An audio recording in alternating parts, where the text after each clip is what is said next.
आपका स्वागत है। मैं विवेक बिंद्रा, मोटिवेशनल स्पीकर। आज एक ऐसे इंसान की बात करूंगा, हो सकता है आपकी आत्मा कांप जाए।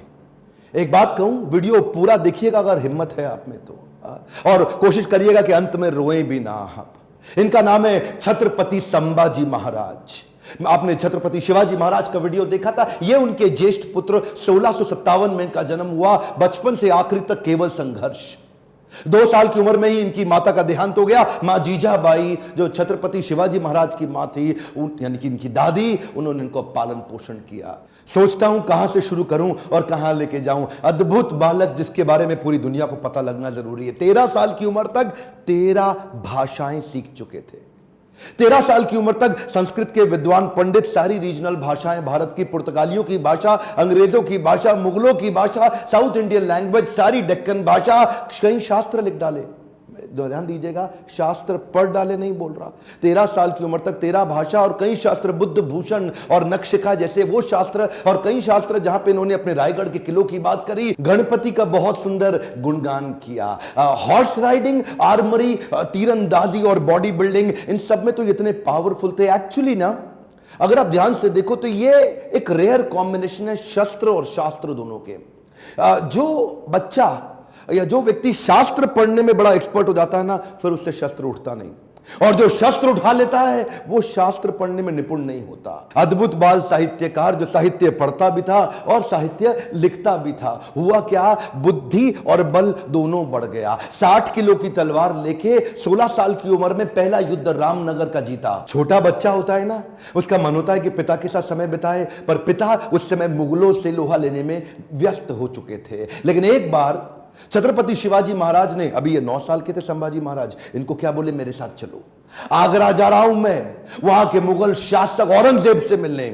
और घोड़े में बिठा के 1250 किलोमीटर, ध्यान दीजिएगा, घोड़े में 1250 किलोमीटर 9 साल का बच्चा पिता के साथ पीछे बैठ करके पहुंच गया आगरा। आगरा में क्या हुआ ये देख के हैरान हो गया, छोटा सा बच्चा। वहां मुगल सल्तनत के राजा उस समय जापना क्या किया, इनकी पहले तो बेइज्जती करी, उसके बाद इनको कारागृह में बंदी बना लिया। ये बच्चा घबराता नहीं था, ये करेज इतना था कि वहीं बैठ के सोचने लगा, कैसे निकलूं, कैसे पिता को निकालूं, कैसे निकलूं। पहले तो पिता को बाहर निकाला, कुछ दिनों के बाद खुद भी वहां से गायब हो गया, रायगढ़ पहुंच गया। 10 साल की उम्र में इसको महाराज ऑफ आमेर के पास भेज दिया गया कि कैसे पॉलिटिकल अलायंसेस को और समझ सकें। यही 2 इंसिडेंट इसके लिए बहुत हो गए थे कि कैसे ये समझे, और उसके बाद तैयारी करने लगा। हर सफल शासक के पास कोई ना कोई बुद्धिमान सलाहकार जरूर रहता है।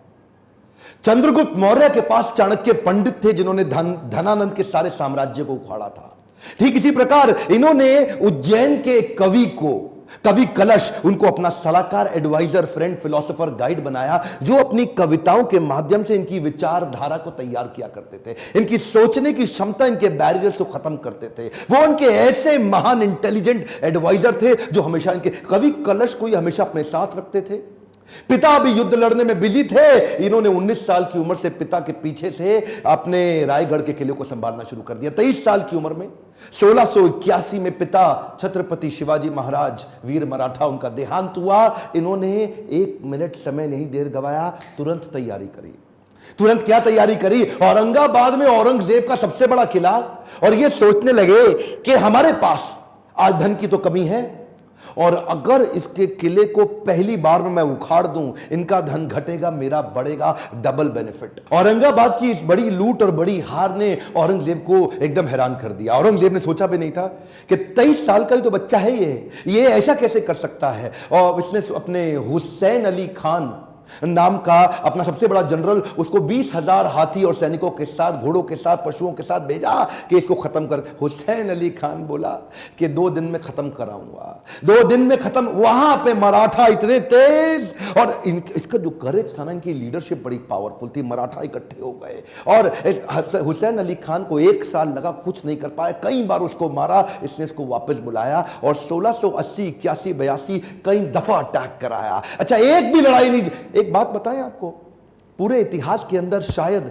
छत्रपति संभाजी महाराज ही अकेला ऐसा योद्धा रहा होगा हमारे देश से जिसने 9 साल के अंदर 120 लड़ाइयां लड़ी लेकिन एक भी नहीं हारा। औरंगजेब सोचा पूरा नॉर्थ तो मैं जीत ही चुका हूं, अब तो केवल डेक्कन बाकी रह गया है। डेक्कन समझते ना, जो उस समय का जो दक्षिण था, अहमदनगर से नीचे लेके जो आज का केरला, कर्नाटका, तमिलनाडु, आंध्रा, हैदराबाद, जितना भी आज पूरा देखते हैं महाराष्ट्र मिला के, वो सोचा कि बस ये डेक्कन जीतना बाकी रह गया है। तो वो महाराष्ट्र की तरफ जब बढ़ने लगा तो वहीं औरंगजेब ने एक ट्रीटी साइन करने की कोशिश करी, एक कॉन्ट्रैक्ट साइन करने की कोशिश किया पुर्तगालियों के साथ गोवा में, ताकि समुद्री रास्ते से उनको एक और सपोर्ट मिले, उनके आर्म्स एम्युनिशन मिडिल ईस्ट से आ सके। औरंगजेब बहुत तेज था, बोला सोचा नॉर्थ से भी सपोर्ट लूंगा, पोर्चुगीज लोगों को साथ रखूंगा, साउथ से और निकालूंगा, तीनों चारों दिशाओं से खदेड़ के खत्म कर दूंगा, ये तो छोटा सा बच्चा है। इन्होंने जैसे ही पता चला संभाजी महाराज को, सबसे पहले ये गोवा में घुस गए। गोवा में जाकर के इन्होंने पोर्चुगीज को तो उखाड़ उखाड़ के बहुत फेंक फेंक के मारा और ये वापस